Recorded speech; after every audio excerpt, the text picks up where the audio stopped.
상대성 이론부터 합시다. 자, 여기서 다루는 상대성 이론은요, 실제적으로 상당히 까다로울 거예요. 학교에서 나가는 수준이 상당히 높다라고 봐야 돼. 보통 대학에서 배우는 상대성 이론보다 더 많은 걸 가르치시더라고요. 특히 이제 과거 선생님들이 이상하게 상대론에 부심이 있으셔갖고 어렵게 가르치는 선생님은 진짜 상당히 더 어렵게 가르치세요. 자, 상대성 이론을 한번 볼게요. 이 책에 있는 얘기 외에 다른 책에 있는 얘기까지 좀 더 플러스해서 수업을 진행하도록 할게요. 자, 여러분들 책에 467쪽입니다.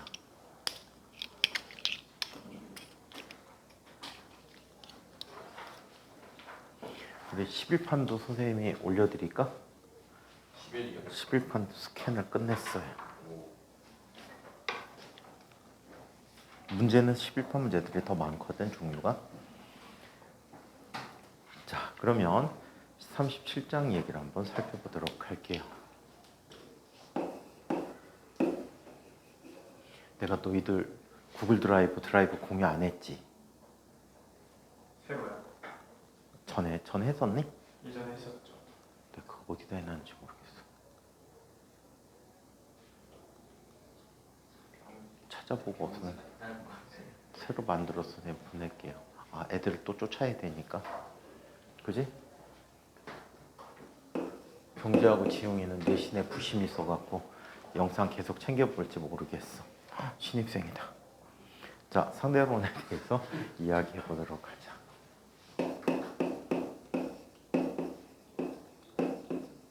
자, 상대성 이론에 대해서 이야기하는데, 자, 우리 상대성 이론은 크게 두 가지 개념으로 나뉘죠. 자, 특수 상대성 이론과 일반 상대성 이론으로 두 가지로 나누게 돼요. 일반 상대성 이론 같은 경우에 특수 상대성 이론은 보통 관성계에 대해서 성립하는 자, 이러한 상대론이고요. 일반 상대론은 관성계뿐만이 아니라 가속좌표계, 가속기준 틀에 대해서 성립하는 것들로 우리가 쓸만한 게 거의 없어요. 그래서 일반 상대론은 거의 넘어가게 된대. 그래서 일반적으로 다른 책들은 이 내용, 이 단원을 특수 상대성 이론이라고 해.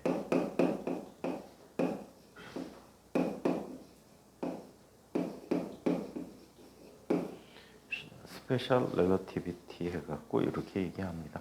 자, 이 개념을 알기 위해서는 기본적인 개념들이 좀 필요할 것 같아요. 자, 어떤 개념이 필요하냐면 이런 개념이 필요할 것 같아요.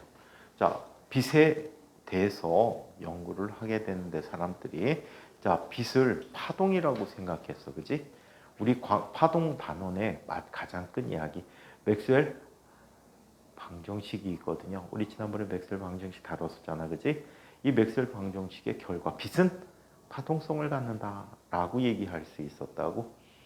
이 빛의 파동성을 갖는다라고 얘기했고, 옛날 분들은 이 파동이라는 것이 반드시 뭐가 필요하다고 생각했지? 파동이라는 건 반드시 필요한 게 매질이 필요하다고 생각한 거야. 그래서 빛의 매질의 본질에 대해서 생각해 보기로 한 거지. 빛의 매질의 본질에 대해서 생각하는데 바로 마이클슨과 물리의 실험을 이야기해 볼게요.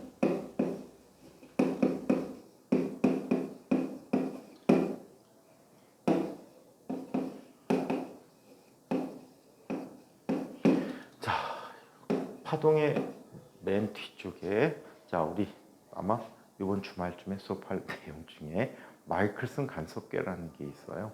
간섭계라는 것은 자, 뭐니? 간섭이라는 걸 이용해서 여러 가지 특성을 확인하는 거예요. 어떤 거리를 빛의 파장 단위로 측정한다던가 또는 어떤 매질의 굴절률을 계산한다던가 이럴 때 사용하는 게 마이클슨 간섭계라는 간섭계야. 이 마이클슨 간섭계는 자, 팔이 있어요. 간섭계 팔이 있는데 이 팔이 이렇게 구성이 되어 있어요. 이쪽에 광원이 있습니다. 광원을 갖다 놔. 광원을 갖다 놓고 이쪽에 뭘 갖다 놓습니까? 반거울이라고도 하는데 해프미러야. 해프미러인데 빔 분할기라고도 해. 빔 분할기는 광선을 두 개로 나누는 자, 이런 장치다라고 얘기해 주면 될 것 같아. 그래서 빔 분할기 또는 그냥 빔 스플리터 영어로 이름이 그래. 또는 half mirror, 반 거울이야. 반은 투과시키고 반은 반사시키는 특별한 거울이 된다라고 해. 자, 그리고 이쪽에 거울이 있어요. 이 거울은 M2라고 얘기하자. 자, 이 반거울로부터 이곳까지의 거리를 L0라고 얘기해 보도록 할게. 자, 그 다음에 그럼 우리가 누구지? 안 온 게? 진구, 그 다음에 지호, 그 다음에 주원이는 영상으로 받아본다 그랬고, 그 다음에 또 누구 있지? 한 명 더 있지 않았니? 준현이 걔는 그만둔 거 아니야? 나는 안 오면 그만둔 거라.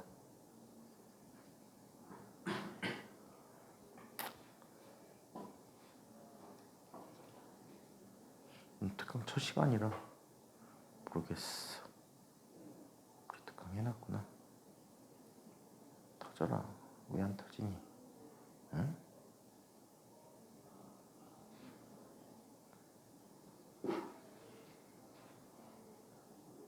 쉽게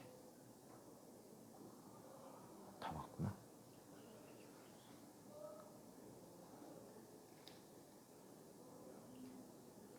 본 수업 누가 듣지 그럼?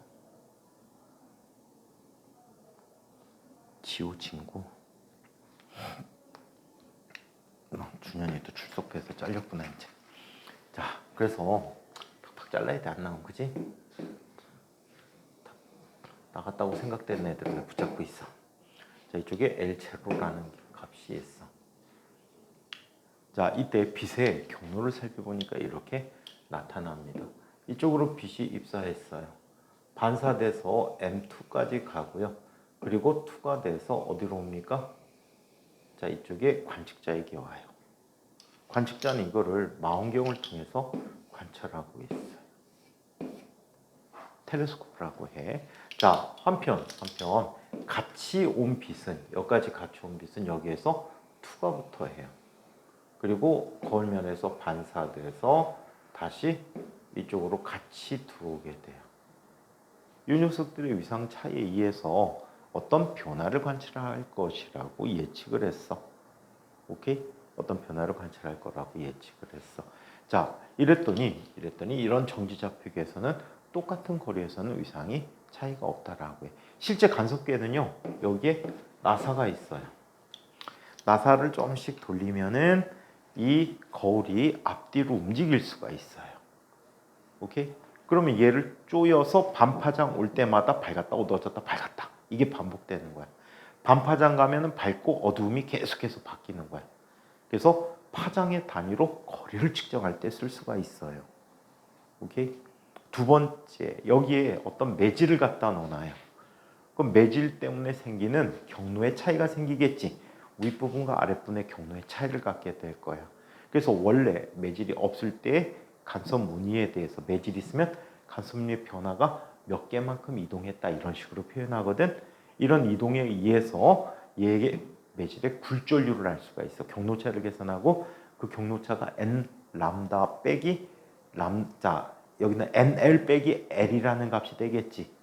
그 차이가 n-1 l이라는 값이야. L0 말고 l이라는 값. 그 구간거리, 거기에 파장이 몇 개 변하는지를 확인해서 n 값을 알아낼 수가 있어요. 오케이? 기출에도 있어. 간섭계 한참 가르치던 쌤이 기출로 내준 적이 있습니다. 자, 이렇게 해서 실험을 했는데 그냥 이렇게 하다 보니까 재미가 없었지. 그래서 몰리가 마이클슨 실험을 추가합니다. 자, 어떻게 추가하냐면 이렇게 추가해. 이 간섭계를 움직일 거야. 몰리는 이렇게 생각했어. 이 간섭계 내부는 에테르라는 물질로 들어차 있다. 이 에테르는 바로 빛의 전달 매질이다 라고 가정을 한 거야. 오케이? 그래서 이 에테르의 존재를 가정했다고 합니다. 이 에테르의 존재를 가정하게 되면 이 장치를 움직이면 에테르는 그 자리에 있기 때문에 상대적으로 움직임을 갖게 되지. 이거에 대한 대표적인 문제가 강물 문제야. 강물 문제 한번 잠깐 보고 이야기로 다시 돌아가 보도록 할게. 자, 고전적인 모형이야.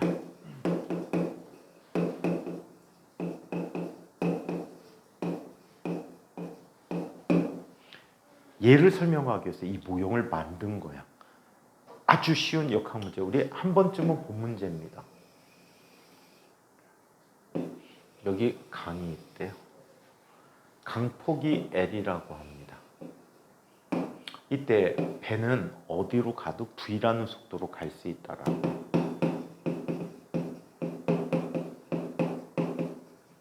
자, 그리고 강물이 U라는 속도로 흘러내려옵니다.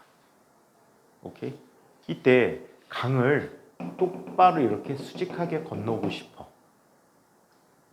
똑바로 이렇게 건너고 싶을 때 배는 어떻게 해줘야 되지? 항상 상류를 향해서 삐딱하게 이렇게 올라가게끔 해야 되겠죠.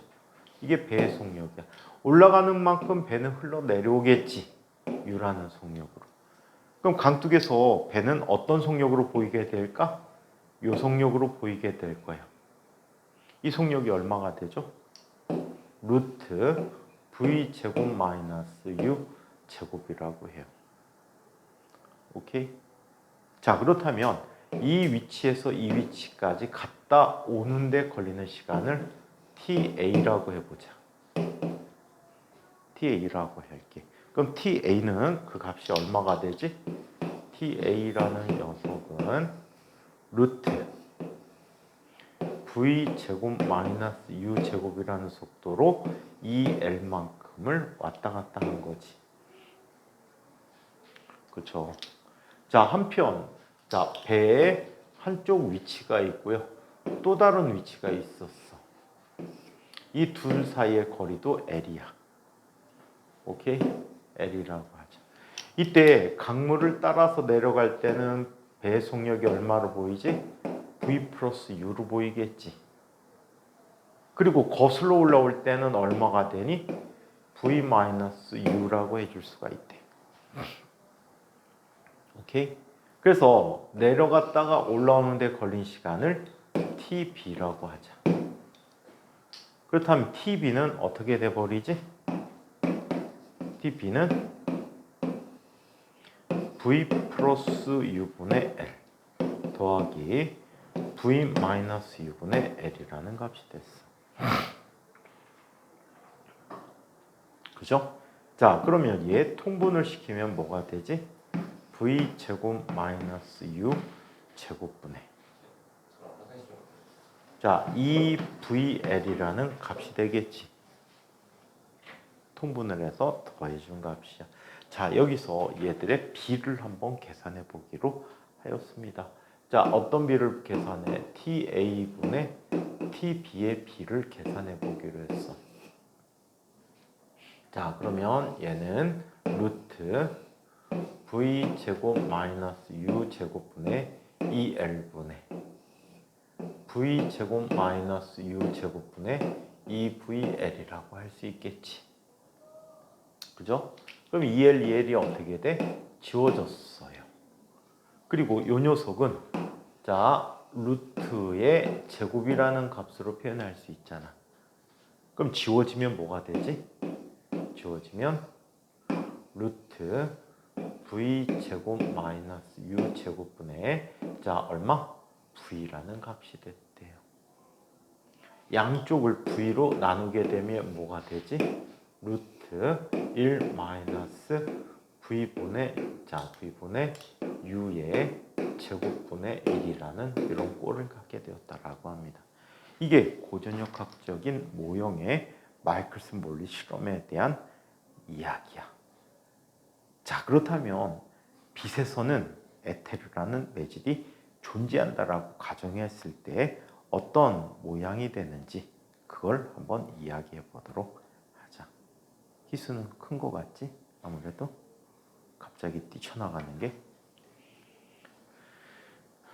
지워야 되겠다. 어떻게 찍어줘야 되나? 영상 보지 않을까요? 어? 영상을 보지 않을까요? 희수가? 복수 판단할 때 손 보니까 보지 아, 희수 웬만하면 안 봐. 이 얘기한 거조차도 모르면 안 보는 거야. 사진 찍어서 줘야 되겠다.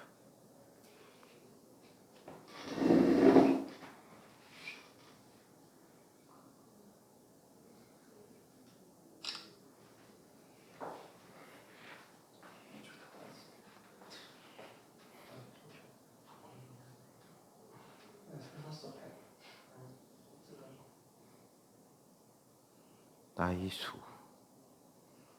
나이수.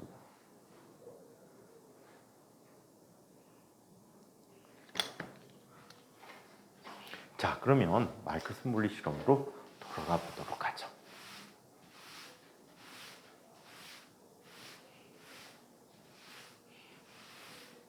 자, 만일에 이 장치를 이쪽 방향으로 움직이고 있다라고 하자. V라는 속도로. 그러면 상대적으로 누가 움직이는 거지? 매질이, 즉 에테르란 녀석을 가정했을 때 에테르가 이렇게 V라는 속도로 움직이는 거지. 그래서 에테르에 이동이 있다라고 가정을 한 거야.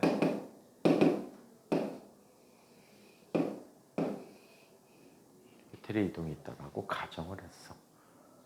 오케이?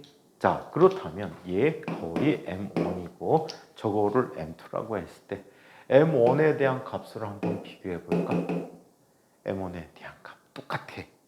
M1을 왕복하는 데 걸리는 시간은 요 녀석 두 경로는 같지.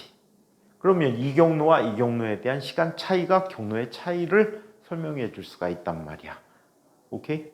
자, 그렇다면 얘는 이렇게 쓸 수 있어. 이 시간을 자, 뭐라고 할까? 델타 T1이라고 하자. 시간 간격이란 뜻이지. 시간 간격일 때는 라지 T 쓰는 경우도 많아. 오케이? 그래서 라지 T1이라고 쓸 수도 있어. 책마다 다른데 대부분 상대론을 배울 때 시간 어떤 특정한 시각을 얘기할 땐 T라고 쓰고 시간 간격을 할 땐 델타 T인데 그걸 라지 T로 쓰기도 해. 그래서 자, M1에 대한 왕복 경로 시간이야. 그럼 얘는 어떻게 쓸 수 있어? 자, 얘는 처음에 진행할 때는 더하기가 되겠지. 그럼 뭐가 되지 얘는? 자, 빛의 속도는 뭐라고 쓸까? 우리 C라고 했을 때 C 더하기 V분의 L0라고 썼어. 자, 더하기 얘는 C 제곱 C 마이너스 V 제곱분의 또다시 자 V분의 L0라고 쓰게 됐어. 그쵸? 그럼 이거 통분하면 얘는 뭐가 되지? C 제곱 마이너스 V 제곱분의 2C L0라는 값이 됐대. 자, 한 가지만 더 정리해주면 얘는 이렇게 쓸 수가 있습니다. 자, 양쪽을 C 제곱으로 나눠주자, 양변을. 그럼 얘는 1 마이너스 C분의 V의 제곱분의 2배의 C분의 L0라는 값이 되겠지. 나중으로 해서 한번 정리를 해놨어. 자, 이번에는 자, M2를 왕복하는 자, 경로를 이야기해 보도록 하자. M2를 왕복하는 경로를 보면 자, 얘는 델타 T2라고 쓰게 되지. 라지 T2야. 그러면 얘는 뭐가 돼버리지? 루트 C 제곱 마이너스 V 제곱분의 얼마가 됩니까? 2L0가 돼버리겠지. 그쵸? 오케이? 그래서 2L0가 되었다라고 해요. 자, 이것도 양변을 C로 나눠보도록 할게. 그럼 얘는 뭐가 되지? 루트 1 마이너스 C분의 V의 제곱분의 2배의 C분의 L0라고 얘기해. 이 시간 간격이 커? 이 시간 간격이 커? 누가 더 크지? 얘는 예를 들어서 0.01이라고 하자. 0.01분의 1이야. 그럼 얘는 0.1분의 1이지. 그럼 위의 값이 더 크겠지. 자, 그래서 전체적인 그 두 시각의 차이 델타 T라고 할게. 델타 T라는 것은 T1 빼기 T2야. 델타 T의 델타라는 걸 쓰기 싫어서 라지 T 썼던 거지, 습관적으로. 자, 그렇다면 얘는 이렇게 얘기할 수 있겠습니다. 자, 1 마이너스 C분의 V의 제곱분의 2배의 C분의 L0라고 하고, 자, 그리고 그리고 이 녀석에 대해서 빼기가 있는데 왜 가로를 쳤냐? 빼기 루트 1 마이너스 c분의 v의 제곱분의 자 v의 제곱분의 얼마? 2 c분의 l 제로라고 썼다고 해요. 여기에서 이런 근사를 이용해 보자. 자, 우리 에테르 같은 경우에는 속력이 빛의 속력에 훨씬 더 못 미치겠지. 빛의 속력이 훨씬 더 못 미치리라고 봤어. 그래서 요렇다면 우리 근사를 이렇게 써줄 수 있어. 이거를 x라고 할게. 그러면 1 플러스 x의 n제곱은 어떻게 쓸 수 있다고? 1 플러스 nx로 쓸 수 있었지. 이항급수의 첫 번째 항까지 쓴 거야. 1차 항까지. 오케이? 이항급수의 1차 항까지 쓴 거지. 자, 그렇다면 얘 이렇게 정리되질 수 있지. 2배의 c분의 l 제로 곱하기 요 녀석은 1 마이너스 c분의 v의 제곱의 마이너스 1제곱 빼기 1 마이너스 c분의 v의 제곱의 마이너스 2분의 1제곱까지.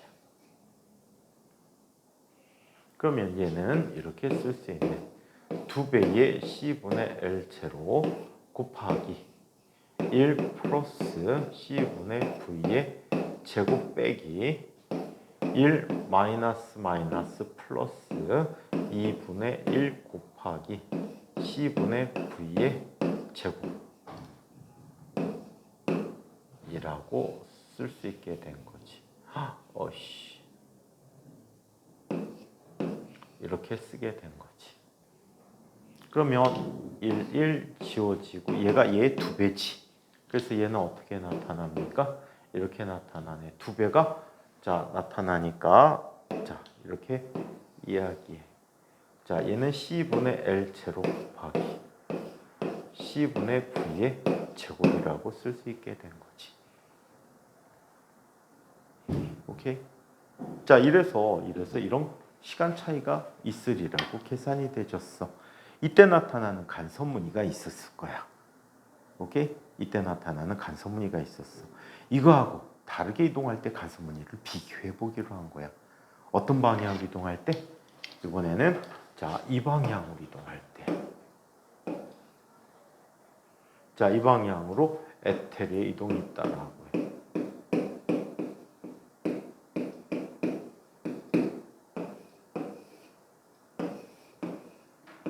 자, 이 방향으로 에테르의 이동이 있다라고 얘기해. 이거는 첫 번째 경우고, 이거는 두 번째 경우가 되겠지. 그럼 두 번째를 다시 써보도록 하자. 두 번째를 써보죠.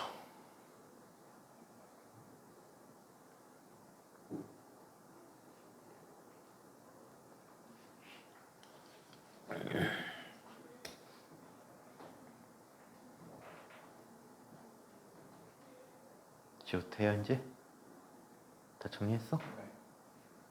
도유비가 또릿또릿해졌어 요즘. 성원이도 그렇고 정신적 충격을 많이 받은 것 같아. 이 녀석들아 1학년 때부터 진작 열심히 이렇게 했으면 인과계들처럼 폐강하냐 종강할 거 아니야. 아 걔들은 폐강했지. 물리 폐강시켰어. 주르륵 빠졌는데 장군님이 경서 새끼 스카가 갖고 뻘짓한다고 잘라갖고 개친구하고 잘라갖고 몇 명 안 넘어갖고 그냥 물리 그럼 폐강 하고 폐강시켜버렸어. 중에서 뭐야? 응? 쓰레기가 뺐어. 개겼잖아. 개경. 녀석. 수능할 줄 모르는 녀석. 이 데스크 선생님들은 장군의 분신이잖아. 그냥 선생님들은 그냥 에이 그래 오냐오냐 하는데 장군님 오냐오냐가 없잖아. 칼같이 잘렸지 이 자식. 근데 여전히 장본 나오지 않아요? 아니 안 나오잖아. 왜 슈프림 있잖아. 경서 요즘 안 나올 텐데. 본 적 있는 것 같아요. 오래됐는데 그래요? 중간고사 이후에 하고는 안 왔는데 중간고사 시작할 때쯤에 막 시험 공부할 때 잘려가지고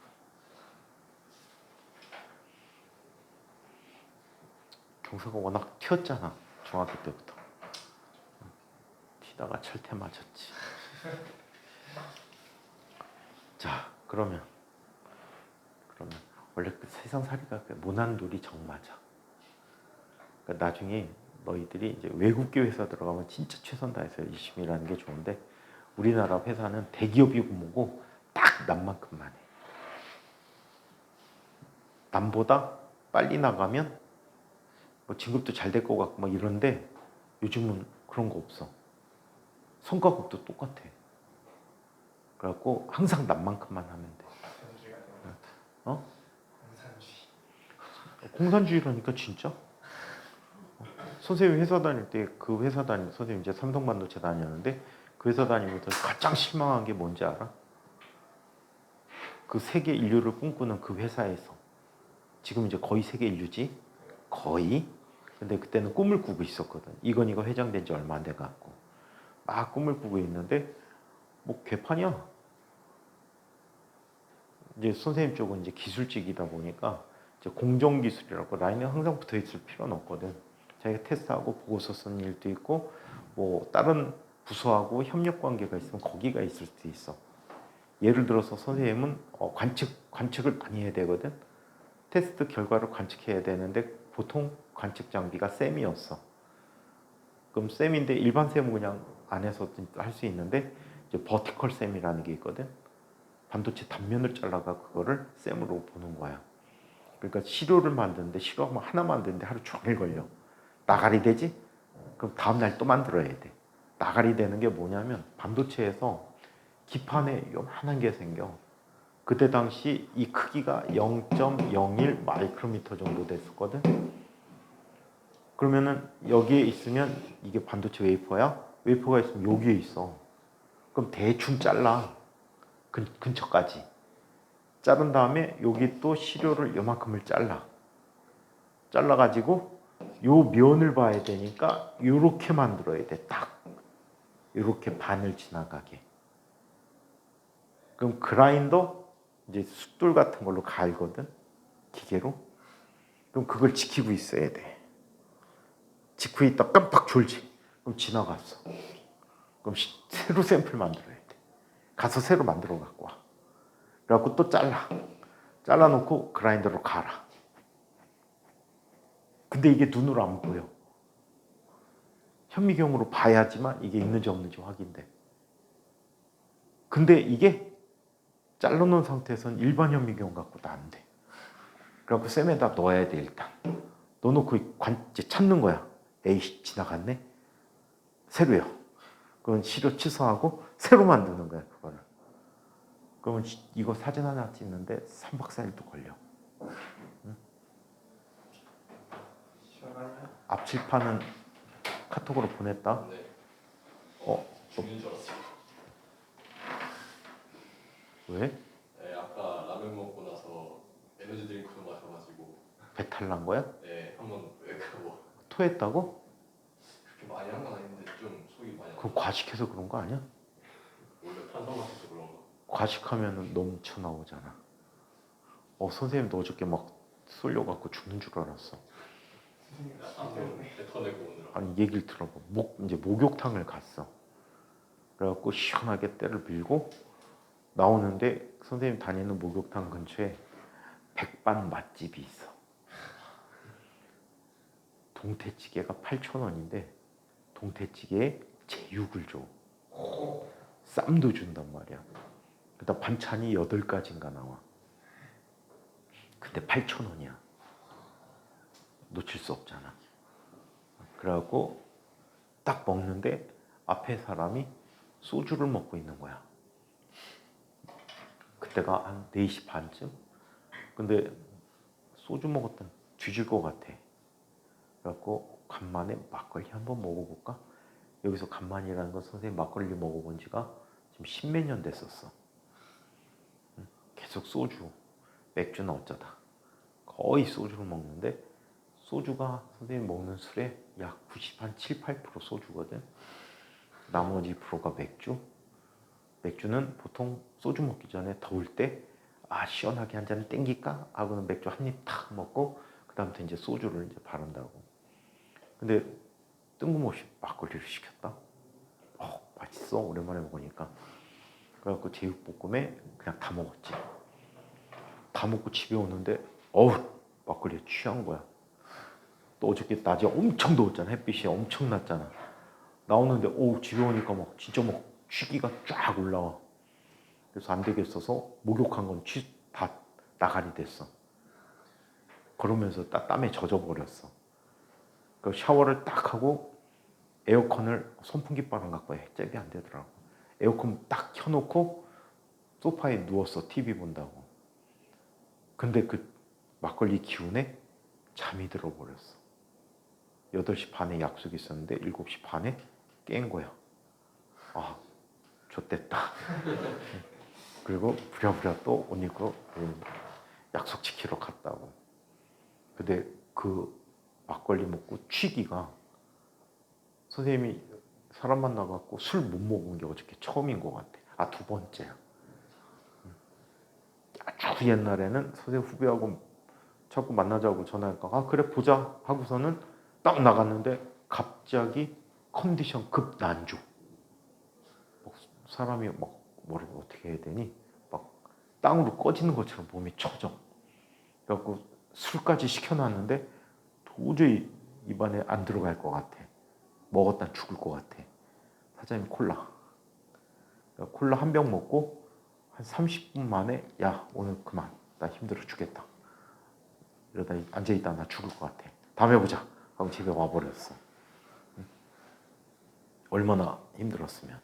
근데 어저께가 그랬어. 딱 갔는데 시켜놨는데 아무것도 안 땡겨. 그래갖고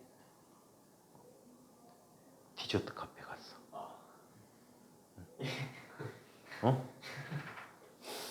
디저트 카페. 선생님 저녁 때 사람 만나갖고 카페 안 가. 그 돈이면 소주를 한 병 더 먹지. 그래갖고 안 가는데 어저께는 디저트 카페에서 둘이 팥빙수 먹었어. 되게 맛있지. 근데 팥빙수 시켜놓고 몇 시까지 있었냐? 상당히 오래 있었어. 상당히 오랫동안 얘기하고 그리고 집에 왔지. 근데 집에 와갖고 트림이 나는데 막걸리 냄새. 그때까지 나는 거야. 장이 나쁠 때는 막걸리 속에 효모가 있어요. 효모를 먹는 것도 괜찮아. 먹어봤어? 나 별론데. 맛이 없을 때는 막걸리에다 사이다를 타봐. 사이다요? 콜라 타면 시꺼멓게 갖고 맛대가리 없어 보이고 소주에는 콜라에다 타 먹어야 돼. 사이다 콜라는 좀 안 어울려. 근데 콜라에다 사이다 소주 타 먹으면 맛있어. 그보다 꿀주가 좀 더 맛있어. 꿀주. 꿀주? 그 소맥인데 꿀꿀이주? 소주하고 맥주 9대1로 마른 거 있거든. 저 새끼는 도대체 술을 얼마큼 처먹는 거야? 아니 소주에도 맥주 살짝 띄워가지고. 소주에다 그러니까 소주 9에 맥주 하나? 아마 그랬을걸. 그 왜 타? 네? 왜 타 술을? 맛있지 않아요? 그게 맛있어? 소주 그냥 마셔도 괜찮긴 한데 맥주 먹으면 배불러서 싫은데. 맥주 좀 많이 마시는 건 좀 무리여가지고. 배부른 건 괜찮은데 화장실을 너무 많이 가. 맥주가 많이 마실 것 같아요. 선생님 맥주 나중에 보면 한 병당 2번을 가. 한 병당 2번을 가. 그래갖고 이런 걸 만들어서 썼는데 얘기가 하다 왜 술 얘기가 나왔지? 이거를 만든다고 가이든단 말이야. 나 같은 경우. 근데 다른 놈들은 한 놈이 선생님보다 그 사람이 회사 2년 선배인가 봐. 나보다 2년 먼저 들어간 놈인데 없어졌어. 사무실에 없어. 라인에서 나오니까 라인에 있니? 그 이름이 이상훈 A거든. 이상훈이 2명이라 이상훈 A, 이상훈 B가 있는데 이상훈 A, 야 이상훈 A 라인에 있대? 없는데요? 이 새끼 어디 갔어? 그럼 이제 걔하고 같은 업무하는 이제 입사 동기가 있거든. 야 이상훈 A 그쪽 연구실 한번 전화해봐. 연구소 쪽하고 같이 작업하거든. 전화해봐. 그랬더니 안 왔대. 없어졌어 회사에서 증발. 나중에 저녁 때 연락 안 돼갖고 막 이제 대리가 짜증이 왕짜증이 났지. 이 새끼 씨 어디가 있어? 응? 옛날에 막 재털이 날아다니던 시절이야 진짜로. 과장한테 깨지게 생겼으니까 야 빨리 찾아봐. 아 개새끼. 아침부터 저녁 8시간까지 기숙사에서 퍼져 잔 거야. 그래도 그 회사는 돌아간다. 일 열심히 하고 월급 받아야 되겠니? 놀면서 받아야 되겠니? 노는 건 좀 그런데 나의 할 일을 딱 해놓고 놀자는 얘기야. 2인분만 하고 싶다. 근데 선생님은 이제 배우는 입장이니까 신입사원 때니까 이것저것 다 해보고 싶어갖고 일하는 속도를 엄청나게 많이 빠르게 했거든. 그러니까 보통 선생님이 테스트 주제가 평소에 5개 이상이야. 남들은 1~2개 하는데 5개 이상인 이유가 있어. 왜 그럴 거 같니? 결과가 빨리 나오니까 나를 시켜 자꾸. 다른 사람들은 주면 1달이고 2달이고 안 해. 그래도 월급은 나오니까. 근데 나는 주제 주면은 보통 한 2주 안에 나와 결과가. 뛰어다니니까. 그렇다고 월급이 더 주진 않아. 그리고 우리 대리만 인정해줘. 아 부장도 인정해줘. 과장 새끼는 내가 꼴보기 싫어 죽겠는 거야. 왜? 지보다 똑똑해 보이니까. 과장은 진짜 꼴통이거든. 과장이 우리 부장이 대학교 1년 선배야. 근데 이 사람은 군대 가서 푹 썩다 왔고 요즘 다 병장제대하지. 옛날에는 70년대 80년대 초에는 병장되기가 어려웠어. 특히 70년대 사람들 병장되기가 어려워. 그래서 이 사람 상병제대했어. 방위도 아닌데 세상에. 병장 진급 떨어져갖고 상병에서 제대한 거야. 근데 우리 부장은 대학교 이 사람 후배야. 1년 후배. 물어봤더니 우리 부장님 1년 선배라면서요. 학교에서 보셨어요? 봤으면 내가 반말하겠니? 이래. 한 과장 뭐 좀 하지? 이래. 그럼 우리 과장은 예 부장님. 근데 대학교 1년 선배야. 학교에서 본 일이 없대. 그래갖고 패스. 근데 우리 이 사람은 카이스트 대학원에 갔어 옛날에. 카이스트 원래 학부 과정이 없었거든. 대학원 과정만 있었는데 카이스트 대학원에서 석사를 받고 이 회사에 입사한 거야.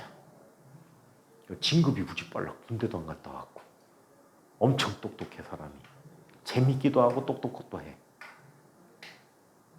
부장이 선생님을 되게 총애했거든. 좋아라 했어. 이뻐했어. 왜? 대치가 빨리 나오니까. 자기 담배 없을 때 내가 주니까. 근데 그때 담배를 해야 돼. 그래갖고서는 아무튼 인정은 해. 저 새끼한테 주면 일은 잘해. 그러니까 항상 일이 많아. 그러니까 바쁘긴 더럽게 바쁘고 스트레스는 혼자 다 받는데 월급은 똑같아. 똑같다는 거 좀 어폐 있다. 우리 부서에서는 똑같은 대우를 받는데 선생님 친구들에 비해서 계열사 다른 회사에 있는 친구들에 비해서는 월급이 거의 2배였지. 월급이 1.8배. 1.8배 정도. 본봉이 45만 원 할 때 세금 떼고 한 40만 원 정도 받을 때 그때 선생님이 70몇만 원 받았으니까 그것도 다 시간으로. 이래가지고 추가 수당도 초과했는데 더 초과했는데 그건 안 붙여주더라. 대박이지. 불쌍하다, 불쌍해. 야근하니까 선생님 친구들보다 월급이 3배가 나오더라. 야근하는 게 말이죠. 2배야. 원래 1.5배인데 그때 뭐가 있어갖고 상여금이 나와갖고 딱 받으니까 2배가 되더라. 3배가 되더라.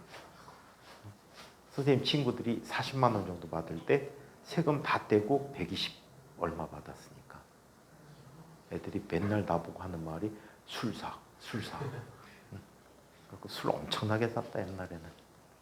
돈 쓸 데가 없어서. 자, 그러면 에테르를 위아래 방향으로 이동시키는 경우를 얘기해 보도록 하자. 자, 그러면 거울의 역할이 바뀐 거야. 그러니까 M1을 다니는 녀석은 M1은 이쪽으로 이동해 버리면 에테르가 아래로 내려오잖아, 그지? 에테르 이동을 위로 했구나. 네. 그렇다면 얘는 어떻게 아래쪽으로 이렇게 갔다가 이렇게 와야 되겠지. 그러다 보니까 이렇게 갔다 이렇게 와야 되는구나. 그러다 보니까 얘의 시간은 델타 T1 프라임이라고 하자. 얘는 라지 T1 프라임이라고 할게. 그럼 얘는 얼마가 돼버리지? 역할이 바뀌었잖아, 그지? 그럼 루트 1 마이너스 C분의 V의 제곱분의 2C분의 L0라는 값이 됐어. 맞습니까? 자, 그 다음에 M2로 올 때는 얘는 나란하게 다니는 방향이지. 델타 T2 프라임이야. 자, 그러면 얘는 뭐가 돼버립니까? 라지 T2 프라임이 돼버리고요. 이 값은 1 마이너스 C분의 V의 제곱분의 2배의 C분의 L0라는 값이 돼버린 거야. 이때 델타 T 프라임을 살펴보자. 델타 T 프라임은요, T1 프라임 마이너스 T2 프라임이라고 해. 오케이? 이거 계산하면 얘는 뭐가 되지? 얘가 크겠지. 마이너스 C분의 L0 곱하기 C분의 V의 제곱이 돼버렸어. 이건 선생님 카톡 파일 보낸 거 참조해서 봐. 옮겨놨지 벌써? 네. 잘했어. 화질 좋지? 23야. 자, 그래서 이렇게 나타났대. 그렇다면 이걸 한번 보자. 이렇게 해서 나타나는 이 경로 차이 때문에 어떤 간섭무늬의 변화가 있으리라고 예측했어. 근데 말이야. 자, 예측 결과를 이용해서 나타난 델타 T 마이너스 델타 T 프라임이라는 녀석은 2배의 C분의 L0 곱하기 C분의 V 제곱이라는 값이 되는데, 관측한 결과 첫 번째 살펴본 간섭무늬와 두 번째 관측한 간섭무늬의 변화가 이때 없대? 차이가 없더래. 이게 없대요. 간섭무늬의 차이가 없었던 거야, 변화가. 그렇다면 L0 0일 수 있어, 없어? C 변화 없지. 상수들이야. 따라서 이걸 만족하기 위해서는 V는 뭐가 되어야 돼? 0이어야 한다.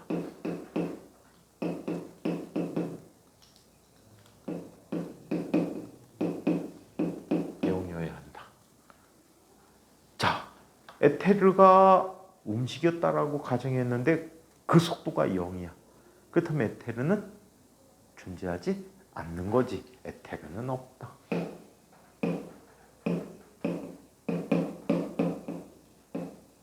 이 마이클슨 몰리 실험을 통해서 에테르가 없다라는 사실을 알아내게 된 거야. 두 번째, 그렇다면 빛이 갖는 속도는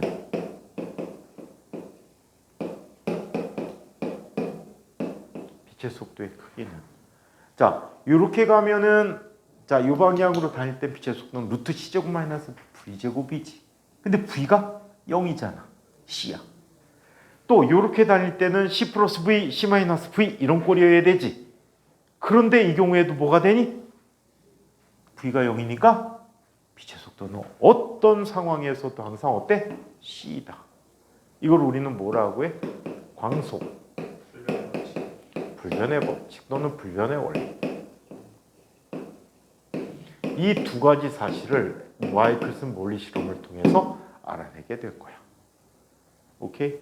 그래서 이런 과정을 통해서 빛은 에테르라는 물질이 없다. 아시겠어요? 그래서 이런 걸 처음 관찰했다라고 해요. 자, 얘기 나온 김에 피츠제랄드라는 사람의 가설에 대해서 한번 살펴보도록 하자. 피츠제랄드의 가설.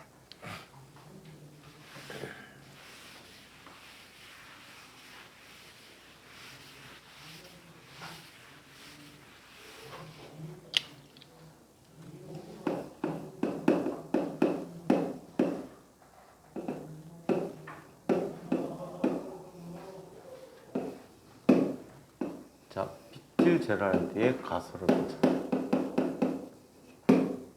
자, 피츠제랄드라는 사람, 우리말로 써드릴게. 피츠제랄드라고 써.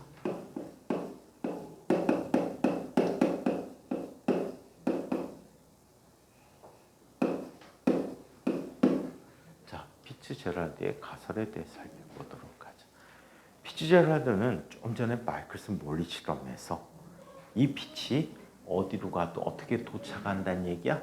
어떤 운동 상태에도 동시에 도착한다는 얘기야. 오케이? 근데 이 사람은 에테르를 버리지 못했어. 에테르를 버리지 못한 거야. 이해해요?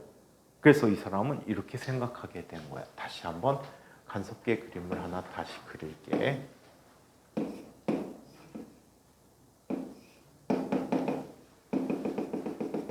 이 거리가 L0고 이 거리도 L0였지.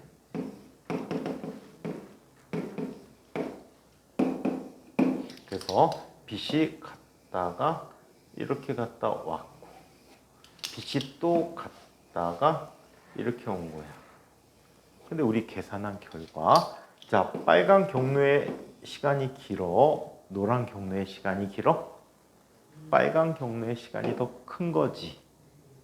그래서 이 사람은 이렇게 생각한 거야. 자, 에테르가 이 방향으로 움직인다면, 즉, 이 간섭계를 오른쪽 방향으로 움직인다면, 오케이? 오른쪽 방향으로 움직인다면, 요 구간을 갈 때 시간이 동시에 도달하게 되므로 이 거리는 L0보다 커야 될까, 작아야 될까? 작다라고 가정을 한 거야. 이해해요? 이게 L이 L0보다 작기 때문에 속도 같은 건 다 맞는데 더 빠르게 도달한다 라고 가정한 거야. 자, 그렇다면 제럴 피츠제랄드는 어떤 가설을 얘기한 거지? 길이 줄어듦의 가설을 얘기한 거야.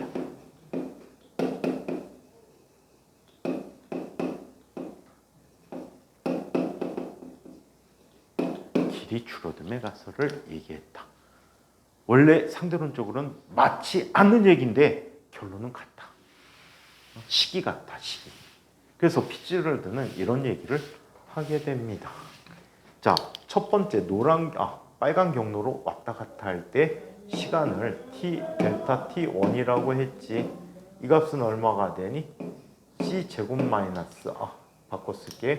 1 마이너스 c분의 v의 제곱분의 2배의 c분의 L0라고 놓은 거야. L이 어때? L0가 아니고 L이어야 하겠지. 길이 줄어드는 그 길이 L이라고 얘기한 거야. 시간이 오래 걸리기 때문에 같은 시간 갖기 위해서는 길이가 짧아야 된다는 얘기지. 델타 T2라는 건 M2를 다녀온 경로야. 얘는 루트 얼마가 되니? 1 마이너스 C분의 V의 제곱분의 2배의 C분의 L0가 된 거지. 여기서 간섭문이 똑같기 때문에 간섭이 여기서는 경로 차이 같으니까 보강 간섭이 일어나겠지. 보강 간섭이라는 간섭이 일어나므로 이 시간 간격이 어때야 돼? 같더라.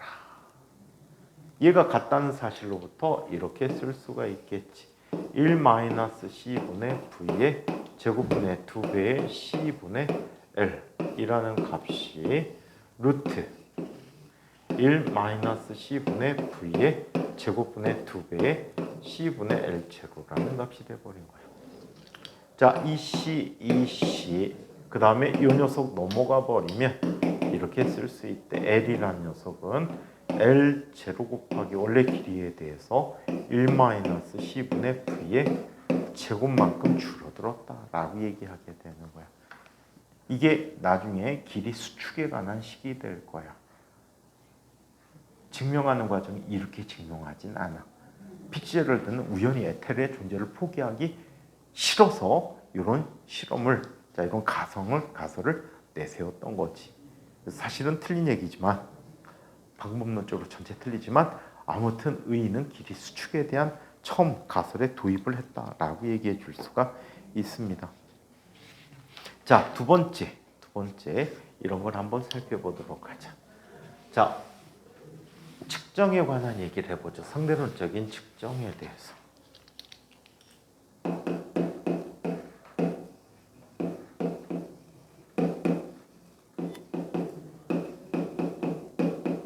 자, 측정에 관한 얘기를 볼게. 자, 이 상대론은 빛의 속도로 다니기 때문에 스케일이 엄청나게 커야 할 거야. 이 스케일이 크다 보니까 우주 공간의 곳곳에는 관측자들, 무수히 많은 관측자들이 존재하고, 이 관측자들은 시계와 자를 이용해서 시간과 위치를 측정해 줄 수 있다라고 얘기해.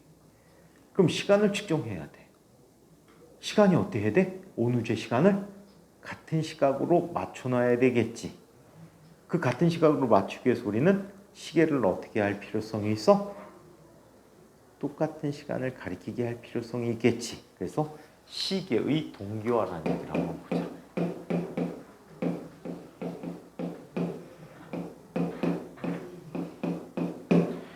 자, 우리 학원에 각 교실에 있는 시계들이 갖는 시각은 가리키는 시각은 다 달라. 심지어 같은 강의실에 두 개의 시계도 시간이 달라. 그러면 시계 빠르기는 차치하고라도 모든 시계의 시간을 똑같게 하기 위해서 우리는 어떻게 해줄 수 있지? 어떻게 해주지? 할 수 있는 방법을 한번 얘기해보자. 모두 같게 하려고. 전 바늘시계. 시계의 시간이 모두 같다라는 가정하에. 쟤는 같지도 않아. 와, 슬프다. 중학교 애들 10to 10 하니까 수업 끝나는 시간인데, 아니면 10분 뒤에 시작하는 시간인데, 그럼 하루가 새로 시작해야 되잖아. 오, 끔찍해. 자, 어떻게 해주면 될까? 단 시계 빠르기는 모두 같다라고 가정을 하자. 어떻게 하지?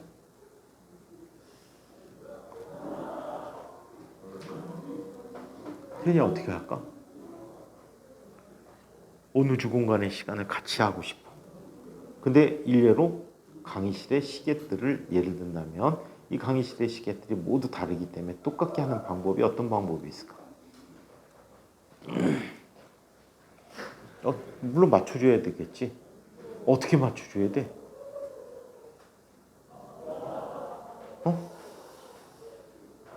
어떻게 맞춰줘야 될까?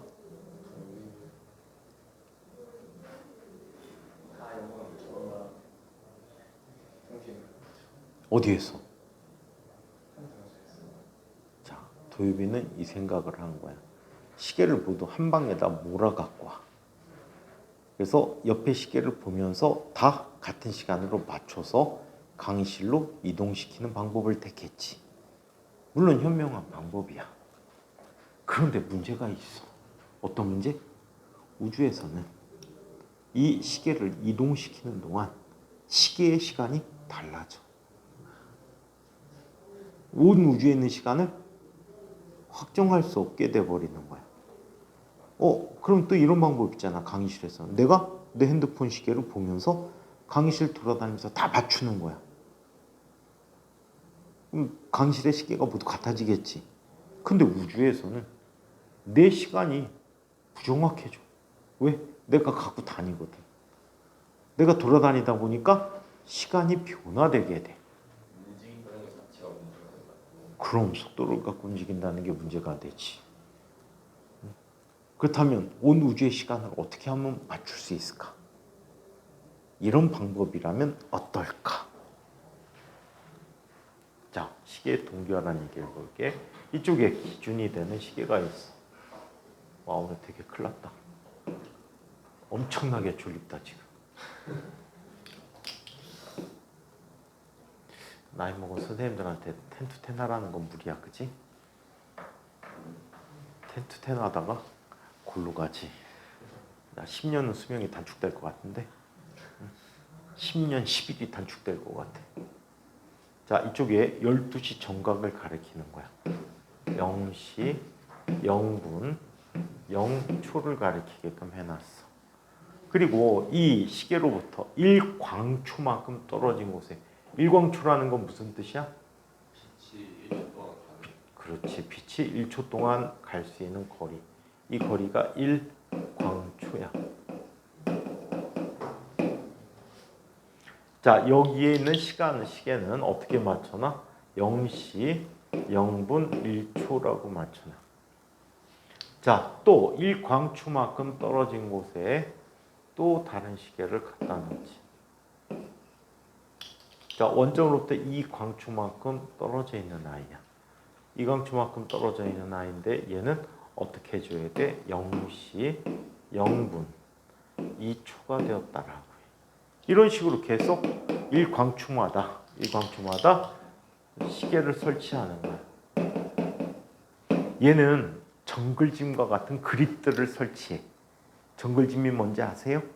어린 놀이터에 있는 것. 요즘 많이 없어졌다며. 위험해서. 그게 위험해? 애들이 위험하게 타는 거지 위험한 놀이는 좀 많아. 아니, 거긴 떨어지지도 않잖아. 그냥 떨어져요. 걸리잖아. 거기 떨어져서 허리가 뒤지게 아파요. 어제 저희 초등학교에서도 누구 팔 골절되고 야, 그렇게 허약해? 선생님 4m 높이에서 등으로 떨어져도 멀쩡했는데 멀쩡은 안 했어. 한 2달 동안 존나 아팠지. 그건 아스팔트로 장난하다가. 무슨 장난? 도르래 장난. 항상 교과서에 나오는데 궁금하지 않든?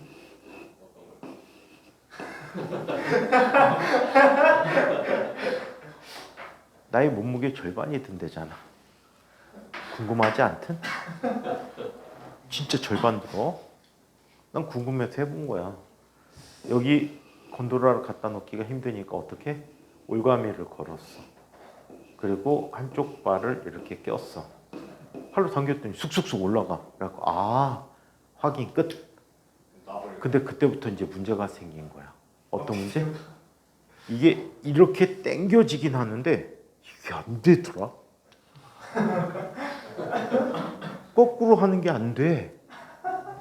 이상하지 않니? 몸이 그렇대, 반응이. 실제로도. 그래갖고 나는 놓는다고 하는데 당긴 거야, 계속. 그러더니 4m 높이까지 올라갔어. 올라가면 몸에 기록지가 있으니까 어떤 일이 생기지? 몸이 이렇게 된 거야.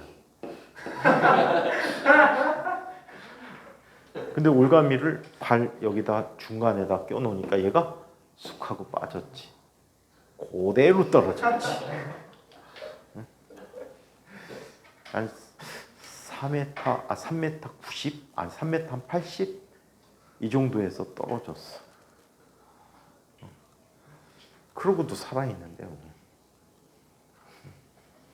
이땐 진짜 거의 죽었는데 살았어. 무슨 얘기냐면 몸이 일방향으로 했는데 이 방향에 50m 높이에 볼대가 있었어. 그리고 이쪽에 1m 높이로 장애물이 또 하나 있었어. 이 폭이 약 50cm 정도가 돼. 근데 몸이 이렇게 있었거든. 그럼 뚝 떨어지면 다리 일단 부러지겠지? 그 다음에 허리 부러지겠지? 대가리 내진탕 걸리겠지? 근데 떨어지는 사이에 몸이 90도만큼 돌았어. 그래갖고 여기로 떨어진 거야, 등으로. 근데 머리도 안 부딪혔어. 옷도 얇았는데. 거의 뭐 신체 반응이 어마무시한 거지. 몸이 작살나지 않았을까요? 허리가 나갔지. 팔다리 빠지지 않아? 아니, 허리가 나갔다니까? 허리가 나가갖고 거의 수업도 누워서 들었어. 그 수업 중에 한 수업이 광학 수업인데, 양자광학 수업인데, 선배가 이제 교수인데 이제 선배가 하는 수업이야. 그래갖고 그냥 선생님이 허리가 아픈데 앉아있지 못하니까 척추가 눌리면 아프니까 선배들이 교실에다 긴 책상을 갖다 줬어. 아 그게 그래갖고 긴 책상에서 누워서 수업을 들은 거야. 그랬더니 교수가 야, 너 이 새끼는 수업 중에 누워있어. 빨리 일어나. 그래서 다른 선배들이 도와줬죠. 아, 그게 아니라 제가 지금 허리를 엄청나게 다쳐가지고 띵띵 보고갖고 병원에 가야 되는데 병원 가면 수술하고 뭐하고 교수님 수업을 못 듣는다고? 그래갖고 수술도 안 받고 와서 수업 듣는 거라고. 그랬더니 그냥 누워서 들어. 네. 누워서 한 달 동안. 멋있지? 장난하면 좆됩니다. 재밌어 보이죠? 자, 재밌어 보이죠? 근데 이게 안 돼. 거꾸로가 안 돼. 이렇게 놓으면 안 돼요? 놓으면 그냥 떨어지는데? 근데 이게 안 나죠? 한번 이걸 해봐봐. 이건 할 수 있는 거야. 다치진 않아. 근데 놀랄 거야 아마. 여기 철봉이 있지. 가장 낮은 철봉. 한 요 정도 오잖아. 낮은 철봉. 이 낮은 철봉에다가 이 주변 모래밭이니까 이거 혼자 있을 때 하면 안 돼. 주변에 누군가서 몸을 잡아줄 준비를 해야 돼. 이때 여기에다가 끈을 걸어. 그 다리를 묶어. 줄을 당겨봐. 나 해보지 않아. 그럼 다리가 올라가. 근데 이게 반대로 안 나죠. 내려가야 되는데 난 내려간 다음에 점점 올라가. 그럼 뒤로 자빠지지. 누군가 잡아줘야 돼. 줄넘기 줄로 하지 않아요? 애들? 해봤어? 네. 내려가? 초등학교에서 줄넘기 줄 가지고. 줄 갖고 내려가디? 기억이 안 나지? 가긴 하는데 이게 대가리가 이렇게 내려가가지고. 아니야. 안 내려가. 이게 땡기는 거야. 나는 논다고 놓는데 이게 땡겨지고 있다니까? 내 말을 안 믿는구나. 해본 적이 없어요. 해봐봐. 근데 누군가 반드시 잡아줘야 돼. 안 그러면? 이상이 약간 빗소리 느낌. 피 쏠리는 게 아니고 그건 자빠진 거지. 다리가 계속 올라가갖고. 다리는 올라가는데 이게 약간 뭐라 해야 되지? 몸의 균형이 서로 안 맞는다고 해야 되나? 그게 아니고 그냥 자빠져야 되니까. 선생님이 이거를 떨어지는 걸로 끝냈고. 자, 아주 신기하겠다. 저거랑 해봐야겠다. 자, 이때 쥐어 죽이려고 하지. 자, 이때 스위치를 얘를 켜는 순간 이 시계에서는 레이저가 모든 방향으로 나가요. 정글짐 얘기가 왜 나왔냐면 격자 모양을, 우주에 있는 격자 모양을 정글짐처럼 생각하면 될 것 같아. 3차원 격자가 있지. 우주 공간이 3차원 격자라고 생각하는 거야. 이때 한 칸의 거리가 1광초만큼이라는 거지. 30만 킬로미터야. 상당히 먼 거리지.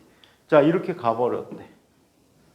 자, 얘가 빛이 도달한 순간에 이 시계가 작동을 하게 되는 거야. 작동하면서 또 모든 방향으로 빛을 쏘아줘. 자, 그렇다면 얘는 두 번째 빛의 전달 과정이 있어. 그 시간 동안 얘는 몇 초가지? 1초가니까 2초가 되고, 이 빛이 이쪽에 왔을 때는 몇 초가 되지? 1초. 그리고 다시 1초 뒤에는 얘가 2초가 되겠지. 이런 식으로 확장해 나가면 결국에 시계들이 갖는 시간이 모두 어때? 같은 시간을 가리키게 된다. 아시겠죠? 모든 시계들이 같은 시간을 가리키게 된다라고요. 그래서 시간의 동기화를 시켰다라고 이야기합니다. 자, 이번에는 서론 부분만 더럽게 올라가네. 상대성 이론의 가설을 한번 보자. 이거는 특별히 특수 상대성 이론의 가설이라고 얘기할게요. 다 지워도 되죠? 네.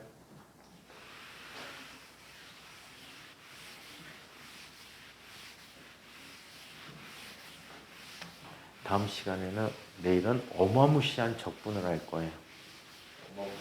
네. 이거까지요. 네, 그거까지. 수업 중 해주신 선생님이 많으셔서 그래. 자, 특수 상대성 이론의 가설을 보자.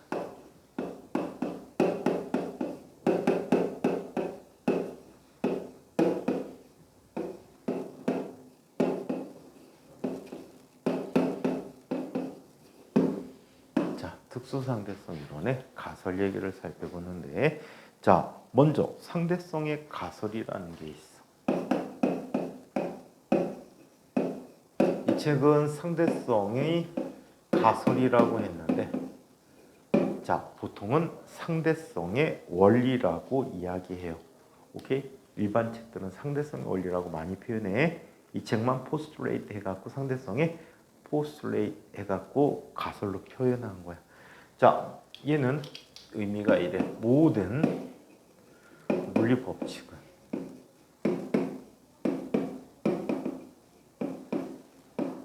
자, 모든 물리 법칙은 모든 관성 기준 틀에서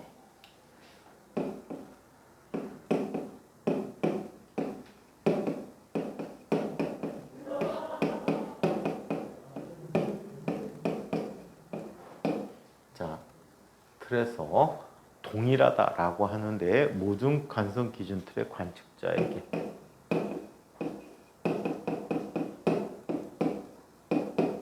자, 동일하게 나타난다라고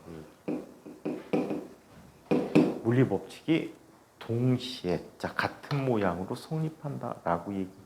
여기서 특별히 권장하는 좌표계는 없다. 모두 같다라고 얘기합니다. 여기서 모든 관성 기준 틀이다라고 하는 것은 무슨 뜻이야?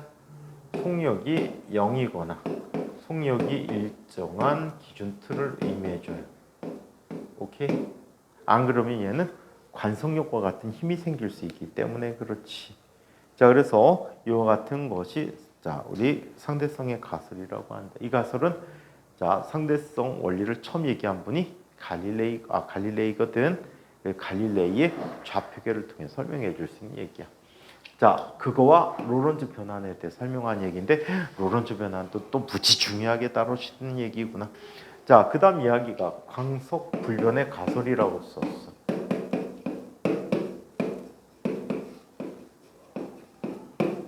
우리는 좀 전에 뭐라고 했지? 얘를 광속 불변의 법칙이라고 얘기했단 말이야. 자, 얘는 모든 기준 틀에서 모든 관성 기준 틀이지.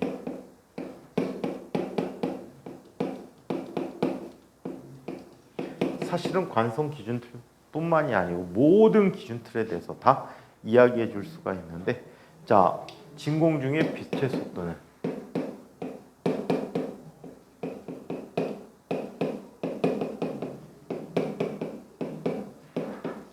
자, 속력이라고 쓸게.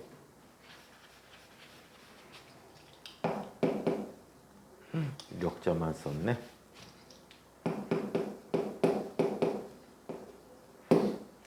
자, 관측자에 관계없이 항상 같다. 모든 방향에 대해서 동일하다.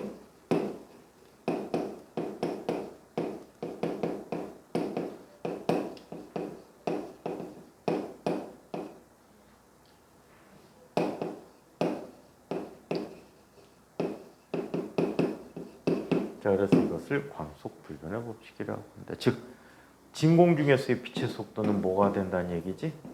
C가 돼서 3.0 곱하기 10의 8승 미터 퍼 세크가 되었다라고 이야기를 합니다. 오케이? 이 속력이 바로 궁극의 속력이다라고 이야기하는 거지, 그치? 낼 수 있는 최대 속도가 C에 근접한 속도지 C에 미치지도 못하더라. 오케이? 근접까지는 해도 미치지는 못한다. 자, 광속 불변의 가설에 대한 검증을 실험 관계로 얘기해 놨어요. 한번 책 얘기로 볼까? 광속이 모든 기준 틀에 대해서 동일하다면 움직이는 광원에서 나오는 광속은 정지해 있는 광원에서 나오는 광속과 동일해야 한다. 이러한 주장은 고도의 정확도를 지닌 실험에서 간접적으로 확인되었다. 이 경우 광원은 입자가속기에서 입자가속기에서 충돌로 생성된 불안정하고 금방 파괴되는 중성의 파이온이 있답니다. 이 입자는 다음과 같이 두 감마선으로 분계가 되어지는데 이때 감마선은 전자기 빛들이 아주 높은 진동수에 해당하므로 가시광선과 마찬가지로 광속 불변의 가설을 따르게 된다. 이 장에서 가시광선인지 아닌지에 관계없이 모든 전자기파를 빛이라고 부르게 될 것이다. 자, 제네바 근처에 있는 유럽 입자 연구소인 강입자 연구소지 셀은 또는 선이라고 불리는 이런 강입자 연구소에서는 자, 이 연구소의 물리학자들은 1964년의 실험에서 실험실 좌표계에 대해서 0.99975C의 속력으로 움직이는 파이온 다발을 만들어냈고, 자, 그리고 빠르게 움직이는 광원에서 방출되는 감마선의 속력을 측정하였다. 자, 그들은 파입자에서 빛이 방출되는 광속이 실험실 좌표계에 대하여 정지하여 있는 좌표계에서의 방출되는 광속 즉 C와 같다는 사실을 관찰하게 됐다. 빛은 어느 방향으로도 항상 속력이 뭐가 된다는 얘기야? C가 된다라고 얘기했습니다. 자, 사건의 측정이란 얘기를 한번 살펴보도록 할게요. 이것도 말 갖고 얘기 빠르게 한번 해보도록 할게요. 다음 시간에 동시성의 내일이지 동시성의 상대성부터 하도록 할게요. 사건이란 어떤 일이 일어나는 것인지 관측자는 이 사건에 세 개의 공동 좌표와 하나의 시간 좌표를 부여하게 된다. 자, 여러 가지 가능한 사건 중에 조그마한 전구의 전멸, 투입자의 충돌, 빛이 특정한 점을 통과하고 폭발하고 초침이 시계 둘레의 어떤 점에 이르는 것 등이 자, 이런 시간이라고 할 수가 있다라고 합니다. 자, 그렇다면 어떤 관성 기준기에 고정되어 있는 한 관측자는 가령 사건 A에 대해서 표 37-1로 주어진 좌표를 부여하게 될 것이다. 흔히 좌표를 이렇게 표현해요. 자, X라고 하는 좌표가 있고 Y라는 좌표가 있고 G라는 좌표가 있지. 그리고 시간에 대한 좌표도 얘기해요. 차원이 몇 개야? 4차원이래요. 오케이? 자, 공간 좌표를 3차원이라고 하는데 공간에다가 시간 좌표를 해서 시 공간 좌표라고 해. 차원이 다르잖아. 그래서 우리는 다음과 같이 쓰기로 하였다. x1은 x, y1은 x2는 y, x3는 g. 그 다음에 x4는 뭐가 될까? 거리로 환산하면 ct가 된다라고 해. 시간에 대한 좌표라는 거지. 그래서 얘가 4차원 좌표계가 되는 거야. 이해해요? 그래서 이렇게 4차원이 됐다라고 합니다. 자, 상대성 이론에 대한 과거의 생각은 모든 사람들에게 너무 익숙하여 의심의 여지가 없는 상식이라고 인식됐음에도 불구하고 아인슈타인은 간단한 두 개의 가설을 근거로 하여 상식이 잘못됐음을 보이게 된다. 자, 과학계를 뒤로뒀던 이 실험은 과거의 잘못된 생각들은 사람이 천천히 움직이는 물체에 대해서 물체를 경험하면서 생겨난 것이었고 이와 달리 모든 가능한 속력에서 정확한 것으로 밝혀진 아인슈타인의 상대성 이론은 어느 누구도 경험해보지 못한 누가 한 말인데? 문재인이 한 말이구나. 국민 여러분이 한 번도 경험해보지 못한 대한민국을 만들겠다고.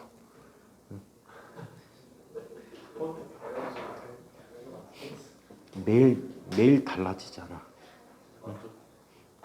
매일 막 정치가 역동적이지 않냐? 홍준표 그 멍청한 새끼 비 오는 날 골프 치고 당원 정지 10개월이 뭐냐? 아유 멍청한 녀석. 이규 연퇴하지. 내 이름이 안 나오게. 자, 그래서 이런 아인슈타인의 상대로는 어떤 누구도 경험하지 못한 기묘한 효과들을 계속하게 됐다. 얽힘.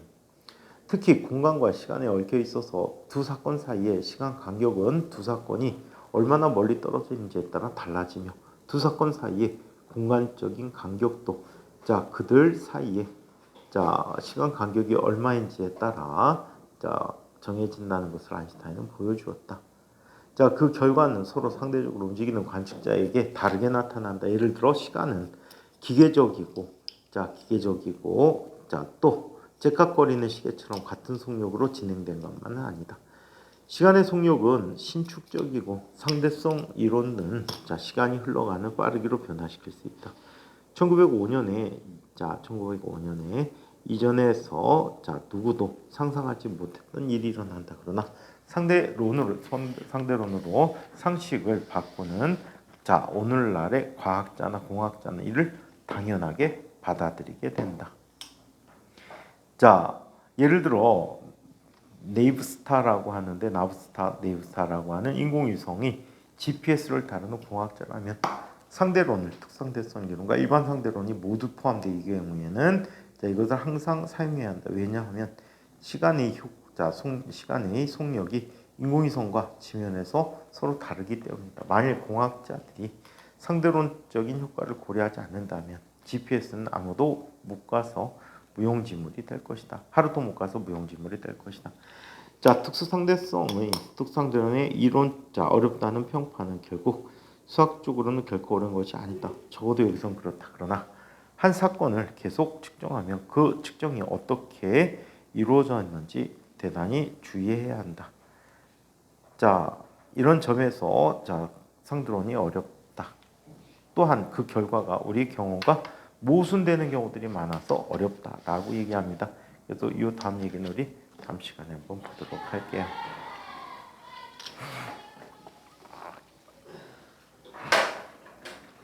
다음 시간부터 이제 본격적인 상대성 이론이야. 그래서 본 이야기들도 있고 처음 본 이야기들인데 처음 본 게 더 많을 거예요.